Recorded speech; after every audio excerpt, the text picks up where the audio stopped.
100% right, every time. The McClaskey Excellence Institute brings you The Operations Experts, a podcast with hosts David McClaskey and Billy Schaefer. Delight your customers, reduce errors, and increase repeat business. Take your operations from ordinary to extraordinary. Welcome to the Operations Experts podcast, where we talk to leaders who are world-class at creating operations for their organization. And just think about this. We were about to talk to a president of a company that's over 85 years old. So imagine that, and you'd probably say, how do they do it? How have they been robust and successful all that time period? Well, I'm going to introduce you to Deric Rosenbaum, the president of Groucho's Deli. Yeah. Eric? Yeah, welcome to the show, Deric. Thanks, guys. Thanks for having me on. Excited to talk to you today. Hey, well, it's terrific. Well, can you tell us the background about Groucho's Deli? It's, something that's been around 85 years. It's got quite a history. Sure does. Yeah, we will be celebrating 85 years in February of 2026. So clearly I am not 85 years old. Groucho's was started in 1941, originally as Miller's Delicatessen in Columbia, South Carolina. Moved here from Philadelphia. This was just at the end of the vaudeville era. He had a mustache, smoked a cigar, and a brash sense of humor. And everyone in Columbia immediately started calling him Groucho's. So the next year, we literally rebranded to Groucho's Deli. For many decades, it was kind of a traditional meat and cheese counter that actually, sold sandwiches and pickles, but most people came in for meat and cheese by the pound and other, I wouldn't say exotic, but specialty foods that you couldn't find typically in the South that we would have shipped in, via Amtrak from major metropolis like New York or Philadelphia or Chicago, things like that. Fast forward to the my partner, which is third generation, Bruce Miller, started into the business working with his dad. And then in the he's kind of revamped the business model and turned it more into a traditional restaurant. So we have table service today, and we really don't do any of the specialty foods that we had in the previous decades. And in 2000, he and I partnered up and started franchising. And I guess 25 years later, we have 31 locations, and we're a very controlled growth organization with a pretty rich tech stack. Oh, wow. That's fascinating. It's And can you, Billy, go ahead. No, I was just saying that's incredible how you all have been consistent for that many years. That's absolutely phenomenal. Well done. Yeah, I mean, what's really hasn't changed is the business itself, like the core menu. It's evolved with people's palates, but nothing's really changed probably since the 80s, menu-wise. Well, that's the idea of consistency. One of the key themes that keep things going. What makes you successful? You want to keep hold of it. Okay, you haven't been around 85 years. We've established that, but Correct. you have talked about 25 years. So tell us about your leadership journey. How did you get into this and your Sure. journey to be president of Groucho's Deli? Sure. So in my first career was in commercial construction. I was a superintendent project manager building Okay. restaurants, catering facilities, doctor's offices, you name it, kind of a mixed bag. Bruce was a really good friend of mine at the time. We were fishing buddies, hanging out buddies, all the things that dudes do in their 20s, right? And so he was like, I know how to run restaurants. You know how to build restaurants. So we partnered up and opened up our first franchise. We opened up a few more. I was hands-on in the business. I did both briefly for a little while and then quickly realized, okay, I got to pick a career and run with it. So chose the restaurant business. I ran those franchises for 3 or 4 years. Then we decided that we needed to learn the distribution side of our business. So we opened up our own commissary. We had our own refrigerated trucks, warehouses. We were buying Wow. direct, doing pallet plus deals, working with 3 distributors. It was never the intention to own that long term. We just wanted to thoroughly understand that side of our business. We ended up selling that to a large broadline distributor in 2007. And then I kind of morphed into the role that I have today. So more into the president role. And then kind of in 2012, I had this notion of how do we build a franchise in a box from a technology perspective. Unfortunately, the technology wasn't quite there yet, but hence my morphing into more of I like to say I'm the CTO in residence here at Groucho. So, that falls into my wheelhouse for sure. And that's kind of where we are today. That's kind of the very brief version of how I got here. I still own several Grouchos. So I'm plugged in on both sides, which I think from a decision-making standpoint gives me a unique perspective because it impacts me on both sides and our teams and our operators and our franchisees. It's incredible. Just the amount of 360 degrees of impact that you have on Groucho's From franchisee to building out the distribution, that's incredible. You know every single layer of this inside and out. That's awesome. I am not a man of half measures. That's well, you just illustrated that. You want to learn about supply chain, so you run your own supply chain. Now, how many people would do that? Mhm, Not very many at all. That's pretty amazing. I'm really going to learn it, mhm. and so that gives you this huge well-roundedness. And you talk about being world class in operations. Can you tell us a couple of the operations that particularly say, yeah, if we're talking about things that are going to take us that have helped us in the present or take us into the future? Can you tell us about a couple of operations that are really outstanding? Absolutely, and like you mentioned earlier, consistency is very crucial, especially with Mhm. franchising. I mean, McDonald's proved that decades ago, right? No matter where you go, a Big Mac is a Big Mac is a Big Mac, right? Mhm. Service Yeah. might be not as what it used to be, but it's still a Big Mac. Okay. So around this concept of we have finally achieved our franchise tech in a box. We finished a massive overhaul at the end of this summer and have put everybody on a universal omni-channel menu. So we can now, from the Yeah. top down, push the same menu with the same SEO, with the same logic, with the same modifiers, which is completely channel agnostic. We just toggle off different things based on the channel as to where that menu is presented. So whether Mhm. it's in store on our own native digital channels or we're in a DoorDash or some other marketplace, right? That Mhm. experience is the same everywhere. The optionality is the same everywhere. So consistency, we're Yeah. providing that. And then if you roll that up from a data perspective, that gives us unprecedented reporting so we can understand our P mix, we can understand retention around our P mix and guests and what does what lever moves what. So from an operational standpoint, that has been a massive win for us. But the bigger win, I think, and I am a firm believer in guest centricity or customer centricity, as you Mhm. might know it, Yeah. is our feedback mechanisms.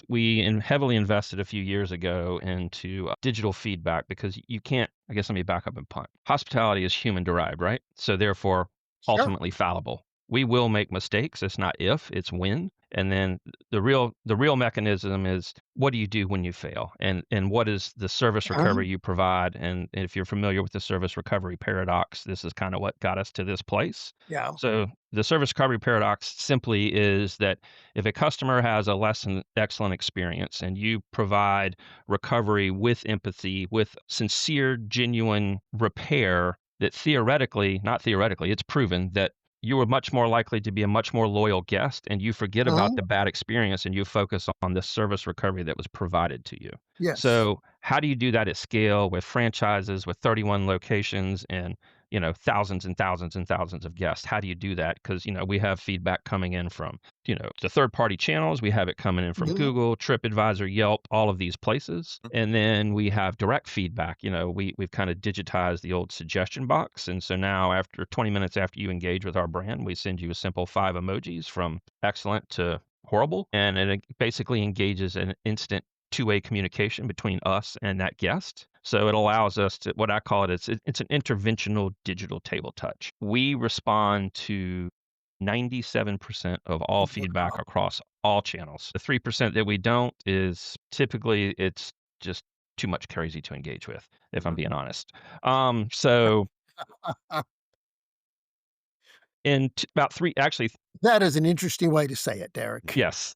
3 years ago, we kinda doubled down on this and partnered up with some people that are specific to our space in this area. So Ovation for direct feedback around the emoji piece that I was Mhm. talking to you and the two-way communication, and then Marquee, which kind of does the more the online side, the Google Mhm. Google owns, like, over 70% of the review space in hospitality. Mhm.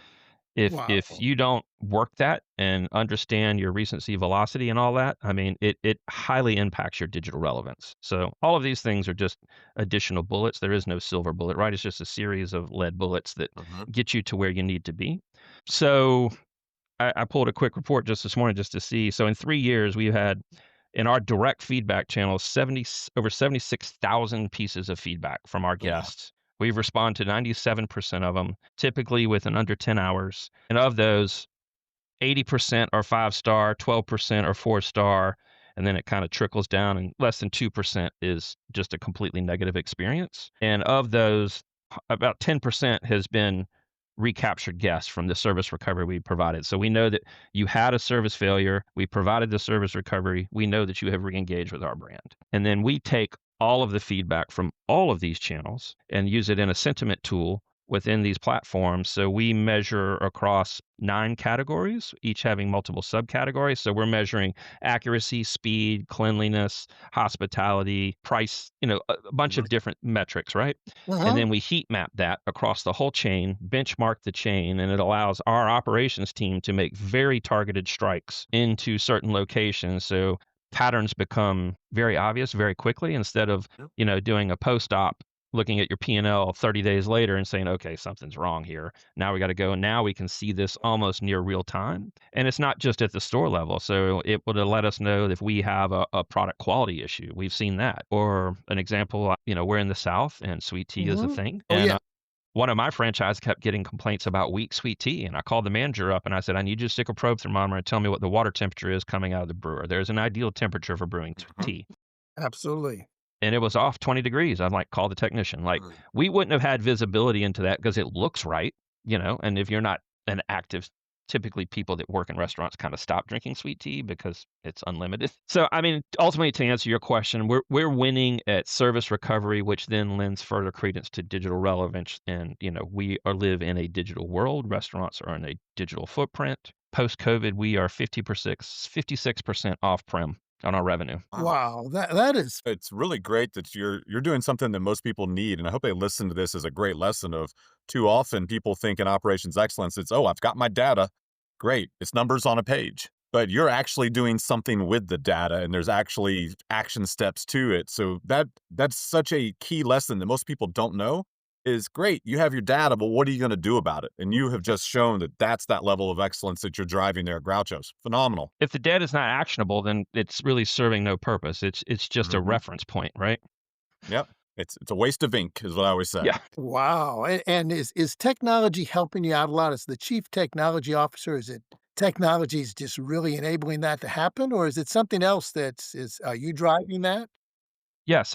And I think, and this is, it's kind of a paradox, it's counterintuitive, but we use technology to enhance our teams, to empower our teams. And ultimately, if we can automate the mundane part of their jobs and Mhm. allow them to focus on the human side of hospitality. And that's my ultimate goal with using technology in our systems is let's get these things dialed in that we can repetitively do. And then also, today's workforce is very different than 20 years ago's day's workforce, and they learn differently. So how do we can't then expect them to come to our old models. We have to go to the Mhm. way they learn. Yeah. So we're building agentic learning for our teams in more like a TikTok style learning. So it's, short micro learning pieces that, Mhm. that's how our staff, our team members are typically what I call life transition employees. So they're high school to college, college to career.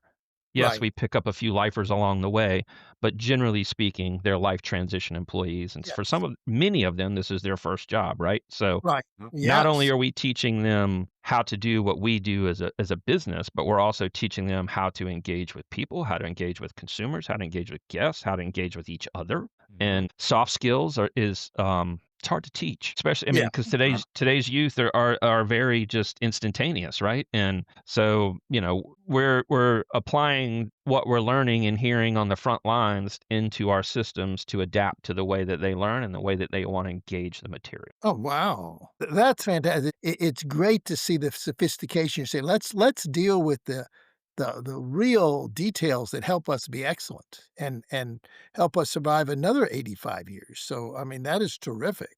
Along the way, Derek, there's probably been some pretty big challenges. Can you relate some of the big operations related challenges you've had and how you overcame them? Yes. I mean, I think you have to start with just the concept of franchising in and of itself, right? Especially when you're dealing with older legacy franchises that were here before all of these systems and processes and all of this enablement Mhm. existed.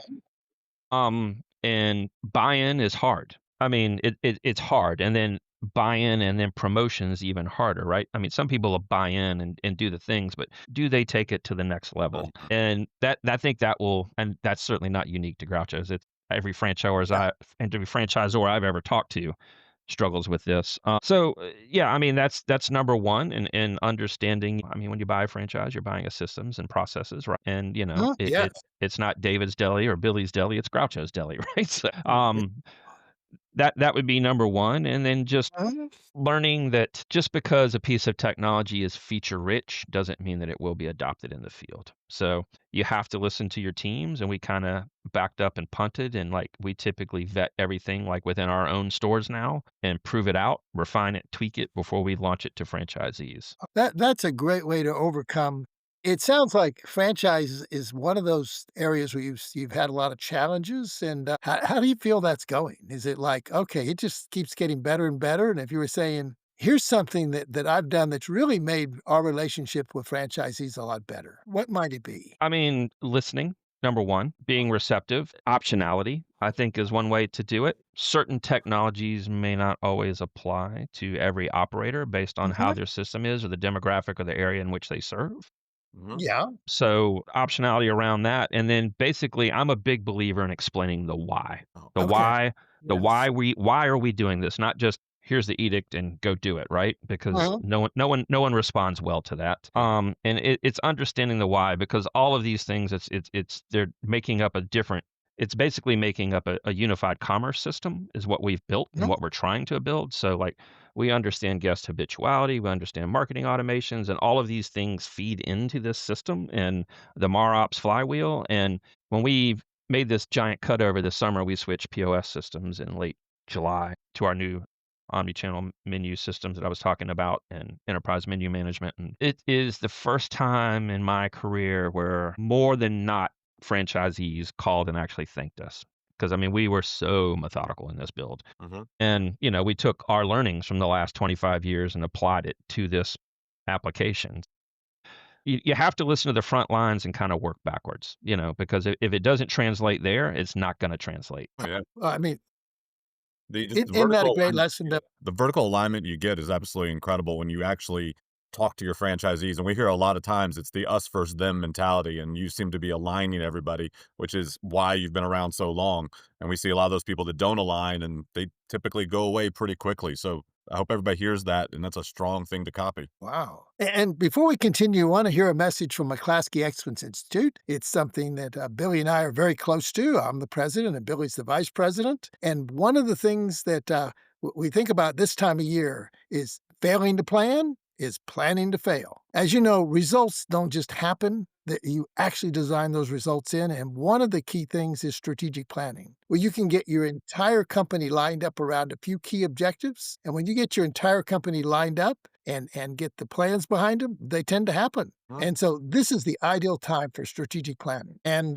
had the pleasure of running over 50 two-day strategic planning workshops. And it's just amazing to see what happens. People get new initiatives, they scale, they wind up being more excellent in what they're doing. So we highly recommend it for every company. And it's really a shame that a lot of companies don't do strategic planning.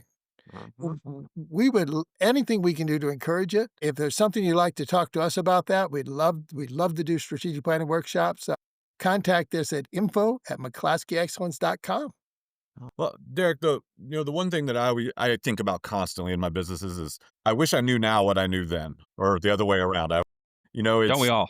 yeah, it's and I think about it as like, God, why didn't I do that 20 years ago or 10 years ago? I could have been so much further. What's that one thing that sticks out in your head of if I would have known this earlier in my life, the trajectory of Groucho's would just be in a whole new realm. I think it kind of circles back to what I was just talking about. I mean, the front line is the truth. Our frontline team members are the ones that are engaging with our guests. I mean, at the end of the day, if we don't provide that service level, I mean, we don't have a brand. So that is number one. And that standardization is not control; it's empowerment. Removing friction from your teams through these things can free people to do what they do. And what we talked about earlier is like we want to put the human back in hospitality, and that is my goal. I mean, I literally told my somebody last week. I'm like, if I knew today what I knew 20 years ago, what I knew today, I would be a dangerous man. To your point, but yeah, I mean, that's really it. I mean, the end of the day is, and I think somewhere down there is at a certain level, you have to trust your gut instincts. Yeah, can't say that any better. You're right. The standardization is empowerment. I always tell people that I work with that Why are you letting them figure it out on their own? You already have a system. Genius comes from standing on the shoulders of the giants that led before you. So you don't have to create your own path. The path's already there. And I love the way you put that is it's not control, it's an empowerment. Yeah. Great phrase. And so true, and particularly true in anybody that's franchising. It's the idea we got to get everybody to run the same thing because people don't look at who owns the store; they look at the name. No, they Mhm. just it's the brand. They see Groucho's Deli, Oh, Yep. not yeah, Bob who owns the franchise in this city or Cheryl that owns the franchise in that city. It's just not Mhm. it's the brand. and it's lovely the way that you look at. Well, I really care a lot about technology, but we also hear I really care a lot about people, and bringing those two together, so I can also have technology help my people, so that everybody can serve the customer. I mean, that's such a you're starting to see the pattern of why Groucho's has been so successful. That is really neat. And if we think about another thing is the idea of admitting when things went wrong. And has there been some investments you made that, we made the investments and what we learned was don't ever do that again? Could you share a few of those? Our listeners are always trying to avoid issues rather than learn the issues firsthand. Yeah, I mean, I can think of a couple great examples many, many, many years ago. So we're famous for our house-made dressings and sauces. We make them Mhm. fresh every day, every single day. Uh-huh. Yeah. And we have one that's particularly very popular. Our Formula 45 sauce, it's kind of adjacent to a Russian Thousand Island, but it's our Gotcha. most popular sauce hands down for sandwiches, Mhm. salads, dippers, the whole thing. Many, many, many, many years ago, my partner and I were like, well, let's to standardize this, let's contract a company to put it in portion cups for us. So we went through lots of different iterations and Mhm. got it dialed in. It wasn't a product issue, it was a perception issue. Our Huh. customers did not love this at all. Like, we got so much blowback. We ended up Mhm. throwing away tens of thousands of dollars of product and went right back to what we were doing before. Oh, And goodness. again, I mean, it was perception. Like, we changed the perception of the quality by putting it in a pre-packed foil cup, right? Instead of somebody at the restaurant portioning it into a portion cup and handing it to you fresh. So that was one. So that Oh, was a wow. big learning. That was an early learning. That was a long, long, long time ago. And then the other one would probably be more around technology. I mean, we tried to deploy a learning module for our operations. It was heavily embraced by a couple stores, but by and large, it was not. And the issue was, and these were long-standing franchisees that, like, I don't need to train my people. My people have been with me a long time. We have a system, we have a process, and I'm like, this isn't about your people that work for you now. This is about the people that are going to be working for Uh-huh. you and the way that today's youth learn. And it was very hurdle driven. And, so we have changed our rubric around how we look at technology. You know, is it team and guest first? Mhm. That's kind of a benchmark for one. Is it on brand? Does it integrate with our non-negotiables? Can it scale? And if it's front of the house, is it guest first? Wow, I love the first thing that you talked about there. It's very interesting that, hey, you went through this process of we're going to make this look more professional. It's going to be prepackaged. It probably had a very nice label on it, was printed, and nobody saw that. All they saw was, oh, this is mass produced. This isn't, and you probably saved a lot of money by going into, nope, here's just in a little small ramekin, a little plastic lid, and somebody's doing it themselves. But you're right. You have that fresh quality that somebody made it, not this is from a factory somewhere. It's an interesting way that most people wouldn't think about, and it Mhm. almost seems similar to what you're talking about with the technology side of when to automate, when not to automate. It's no different from technology to the food of what do you get for the bang for your buck by automation, and automation is not always the key, and I think you No. just proved from 2 totally different worlds there. Yeah, I mean, 100%. And I think our biggest learning, and I actually have this on the whiteboard next to my desk, is Mhm. we Ah, adapt. We adapt, we don't change. mhm. And Yeah. I mean, and that's the essence of what Groucho's is. Well, Like, we want to be the same community hub that we've been for many generations of families and guests. I mean, we are your neighborhood deli, and that is a major rubric in the decision-making process, especially when it comes to, like, food and things around, that side of the business. you all are who you are for a reason. It's you can't be all things for all people. I mean, you all are Nope. called Grouchos. It's not like you're Chico or Harpo or Gummo or Zeppo, and I doubt anybody knows the last 2 from the reference of the Marx I'm Brothers. shocked you got all 4. I know them all the brother. I'm a huge in fact, Duck Soup is my favorite movie of all time. It's one of the best Marx Brothers movies. I talk about Fredonia all the time. So anybody listening, if you need little references, there you go for the day from little vaudeville time. So Nice. let's get into like what's the challenge right now? What's the thing? What's that hurdle y'all are trying to get past? I mean, it's training consistency. COVID, it got real wild in our space. with Mm, turnover, like real wild. Mhm. And the gig economy certainly has not been good for the mhm, restaurant space either. So it's really around labor, cost of goods optimization, and training efficiencies, and the human side of scaling what we do, teaching those soft skills, teaching hospitality, and trying to instill in our teams that without our guest we don't have a job. So that's one way. So I mean, some of this we're using hands-on, and then I am currently building, taking kind of our learnings from the last few years of things that worked, things that didn't work, and AI has kind of opened up a whole new world for us as far as things that we can do and build. And we had these massive knowledge bases all mhm, kind of housed within a Google Drive or Microsoft, whatever, whatever platform your organization uses. We're a Google organization. But so now we're kind of taking that data, putting it back into vertical silos based around what it is. So operations or menu and nutrition. And we are building, I've built some agentic bots, and we're building a new dashboard for our operators called Grouch.os. So it's Groucho's, but it's .os. oh, that's awesome.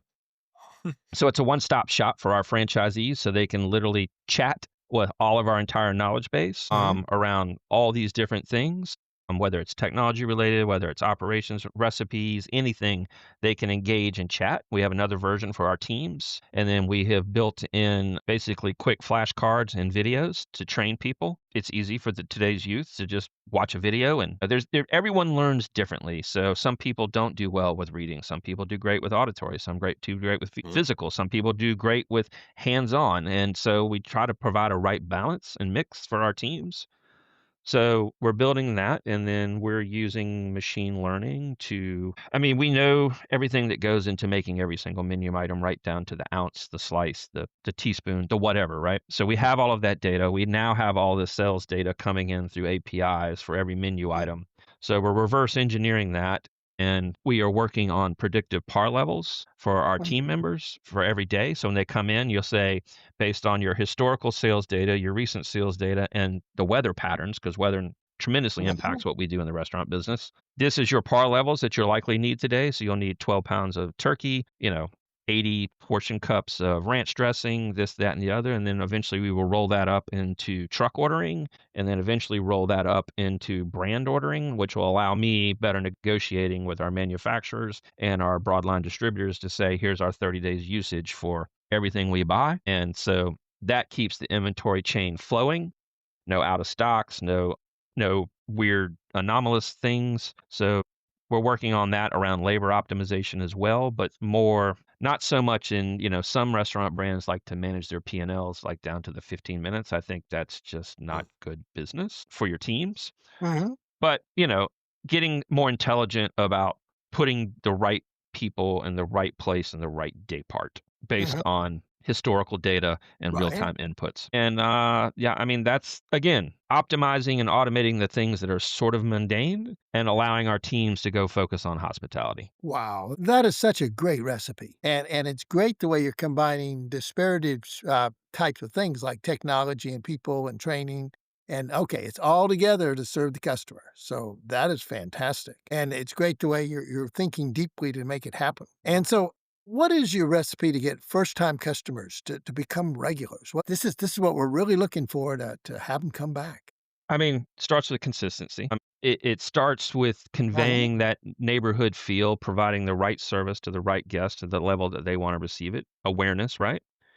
I mean, at the end of the day, it still all comes down to good old fashioned hospitality. And then when we Mhm. do fail, how do we provide the service recovery, and do we do it with empathy? All the things that we're doing and building, they don't replace that human experience. Theoretically, it should amplify it. AI is a great amplifier, and that treat goes very much both ways. I mean, it can Mhm. amplify chaos and it can amplify good. So we have spent a great deal of time curating, knowing who our guests are. So if you come into our systems and we get one little piece of PII from you, so a phone number or an email, that's going to immediately start automations that we're going to send you to introduce the brand to you. We're going to welcome you to the brand. Then we're going to Mhm. talk about our history. We're going to talk about our systems. We're going to talk mm, about our online ordering. We're going to talk about menu features. And then we have spent a lot of time and effort in building these cadences around how we communicate with our guests.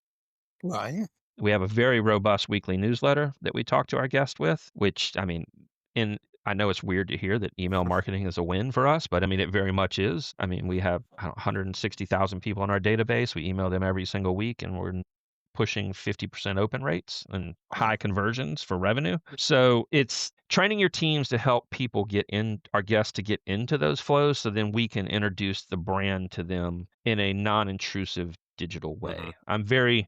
We're very gated as to how we communicate with our guests digitally. We don't want to be that Mhm. brand. I mean, we all have those people that email our inbox every single day. And at some point, you're just going to hit unsubscribe. And so, we measure guest habituality across like 5 metrics. So daily, weekly, monthly, quarterly. Daily are clearly unicorns. There's not that many of them, but we have a fair amount of weekly guests. We have a lot of monthly guests, and we have a fair amount of Mhm. quarterly guests. And all of that we have built into our customer data platform, where we measure and build these automations. Is that we measure it unique to each individual guest. So, a lot of brands just say, okay, 60 days, 90 days, 75 days, you become lapsed or churned or whatever. Mhm. We have built it so it's dynamic to each individual guest based on that guest's habituality. So if you fall out of your weekly or monthly cadence, we just send you a simple reminder like, we're here, we miss you, we love you. Just Yeah. basic, it's weird to say human derived digital content, but it is. And at that point, typically we'll win them back. If we don't, then they'll fall into a churn campaign. So they have like completely lapsed out. And at that Mhm. point, we're going to do it. But people churn for different reasons. They move, they change jobs, they Right. don't work in the city anymore. So they're now visiting this Groucho's, because we Mhm. built all of this unique to every individual store, because we want to be your neighborhood deli, not Groucho's, the Mhm. corporate entity. Uh-huh. But what I have found is, people will go all the way through these automations and still not unsubscribe. I mean, the unsubscribe rate is ridiculously low, and I'm just like, that is interesting to me. Like they're still Mhm. interested in the story that we're telling. And so Right.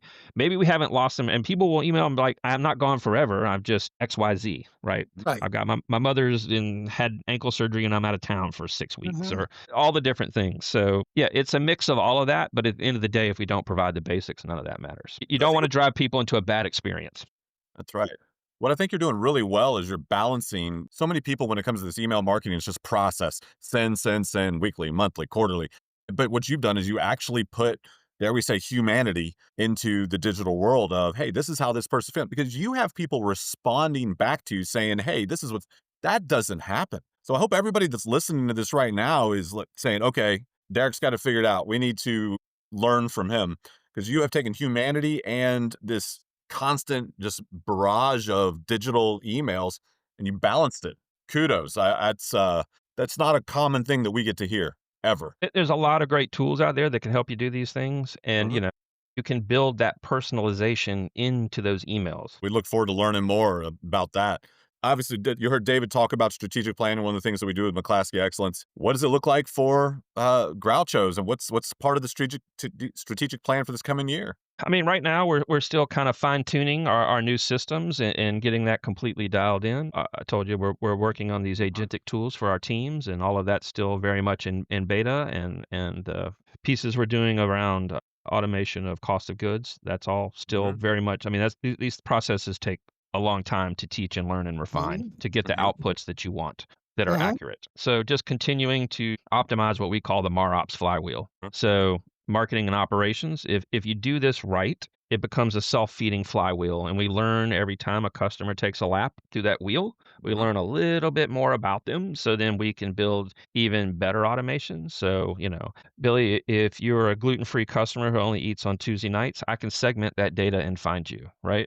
Uh, So we can talk to vegetarian guests, we can talk to gluten-free guests, which are very high value, or whatever the case may be, or people that only eat on the weekends, or people that only eat on the evenings. So all of this feeds is it's a self-feeding cycle, and then we can build email and personalized marketing around all of these things. So we're just trying to get better and better at that. And then we have a very controlled growth plan. So, we would like to do 2 to 3 locations a year. I mean, we're feeling really good about where we are foundationally from a technology standpoint. So we're kind of ready to get back into that realm, but we are very much controlled growth. There's so many people in our space that are just like, we've got 13 stores open and 1,700 in the pipeline. I'm like, what does that even mean?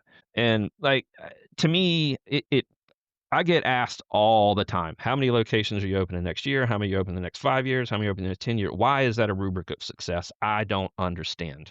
For me, franchisee profitability is a rubric of success. Like Mhm. happy franchisees are great franchisees. Unhappy franchisees are a pain in the ass. So I it's really that simple. I mean, the number of units to me should not be a rubric of success. agreed 100% on that. It should be the number of well opened. It's like, how many? Oh, you great. You opened 1,700. How many went well? Yeah. How many are still How, around? How many are how many are profitable? still open?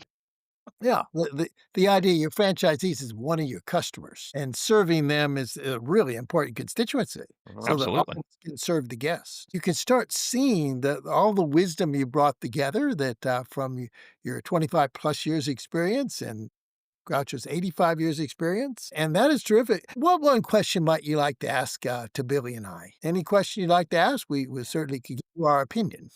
Absolutely. So, as operations experts, kind of the gold standard is financials, right? Mhm. Of my question to you is how do you measure the contextual data that is not financially driven? We've actually helped people develop audit systems because too often people look at just like you said, the end result. Are we profitable or not profitable? Then you have that whole idea in we use the term dirty money or clean money. Like, oh, were you profitable or are people just not coming back? Yeah, you squeezed every last dollar out of them. So sometimes you actually have to look at the journey of what you're looking at. So we look at individual processes that actually affect the guest and the health is if you have a certain way that you want your customers greeted every time that they come into Groucho's, well, there needs to be a measurement tool that said, hey, what percentage of the time are we completing that process to 100%? Because we know when people are greeted a certain way, that the end result is going to be a financial impact because they're going to feel better about the experience because we know when you start off the experience well, the next part is going to be well. It's almost the idea of the Olympic 50-yard dash runner of if you don't start the race right, you're not going to win. So let's start it out right. So let's measure these individual processes to a percentage base. And when we start seeing these companies, and we have lots of them that hit 100% metrics on all these processes, the financials are absolutely shocking. It's not, oh, we're doing well. We blew last year out of the water. And it's because they're so focused on the number that they forget to look at the process. The way I coach a lot of people when during our consulting is, hey, I want you to go yell at the number 4 for the next hour. Just yell at it. Yell at it, find out why the number 4 isn't the number 5 or the number 6. And what people learn, they're like, well, it's not going to change. It's a number. I'm like, duh, it's not going to change. Why don't you go look at the process that affects the number, fix it, and now you're going to get a different financial result. Quit squeezing it down and fix the process. And so we've worked with certain groups and up to 162-point audit to where district leaders, presidents, CEOs, any C-suite can walk in and they can measure 162 different points of any restaurant or any business processes. And the ones that are hitting them at 100%, their financials are shocking. I mean, we talk about, we give references of companies that have taken their sales 300% of the same brand. We're Mm. talking about a franchisee that had the same identical as 29 other locations, yet their 3 were 300% sales. Here we're talking 7.5 million versus 2.5 million, just by measuring the process and stop yelling at the number 4. I always like to say what measured can be improved. What gets measured can be improved. Definitely. It's one of my favorite things to really get into is keep measuring those. Well, who do you look at as an operation expert? Who is your, who's that thinker, that philosopher that you really love to study when it comes to operations? I mean, it's a mixed bag, and some of it is not, necessarily operations driven. But I mean, at the end of the day, I think the book or the author or the person that speaks to me most in this space is Mhm, Will Guidara from Unreasonable Hospitality. I don't know if you've read his book, mhm, but I mean, it's next level. So he took landmark New York City restaurant, mhm, 11 Madison Park, to the number one restaurant in the world. In the world. And if you listen to his book, it's so much more than just operations and pristine and consistency and just this immaculate experience. Like they layered in a team member called Dreamweavers. So like an example was he overheard a guest who was in town. They had had this amazing, 20 course whatever sampling meal, and they're like, we didn't have a hot dog while we're in New York City. He sent a team member down the street to buy a dirty water dog out of a cart, plated it up really nice, and served it to the table. mhm. That's going above and beyond. They will never forget that experience. We can't especially in the QSR fast casual space, we can't do all of the things that they're doing at 11 Madison Park when people are paying, $200 a head. But you can apply those same principles to what we do at scale, and I think you can apply them to any brand at scale, Yeah, honestly. you're right. And if people don't know 11 Madison Park, I don't think Will's part of this team, but a lot of that team is now down in Charleston doing a pop up for the next year. So, and I know you're out of Columbia, and Yeah. so go Yeah, down there. Will's no longer with them, but yeah, I mean, he's a great speaker. I follow him on LinkedIn. I get his weekly newsletter. He's just a great thought leader. Love to hear that. Well, Derek, thank you for sharing your knowledge. We started with 85 years for the brand and 25 years plus for you. And thinking, I was taking notes as you were talking. And, we adopt, not change. It seems to be okay, that's what's going to keep us here the next 85 years, the fact that we protect what's great. And this blending over and over again, you've talked about this blending of technology and people. It's not one or the other, it's working together for a common purpose. And love the statement of standardization, Mhm. which is a big key for operations is empowerment. So thank you for sharing your wisdom, and thank you for taking the time to share this with our listeners. We very much appreciate you doing that. Well, thanks for having me on. I genuinely appreciate it. There's a lot of fear in the marketplace around AI. AI is not gonna replace jobs, it's gonna empower people. And Mhm. the sooner people learn to embrace these things and learn that it can make you exponentially more efficient at your job, Mhm. if you actually just learn and understand the technology, it's a massive enablement tool. Well, You, fantastic. you couldn't be more right. And thank you very much for being on. And for everybody, listening, we have new episodes drop the first and third Monday of every month. And check us out. We got classes coming up with our Achieving World Class Results course. Just McClaskeyExcellence.com/AWCR. And we look forward to seeing you and talking to more experts soon. Thank you. Thank you. Appreciate you guys. Operations Experts was created by McClaskey Excellence Institute. Hosts were David McClaskey, president of McClaskey Excellence Institute, and Billy Schaefer, vice president of McClaskey Excellence Institute. The podcast was produced and edited by Kate Craig of Kate Craig Consulting. New episodes drop the first and third Monday of every month on Apple Podcasts, Spotify, Audible, Amazon Music. Find us online at McClaskeyExcellence.com and register for our Achieving World Class Results course to enable your organization to deliver exactly what you promised every time using extraordinary operations.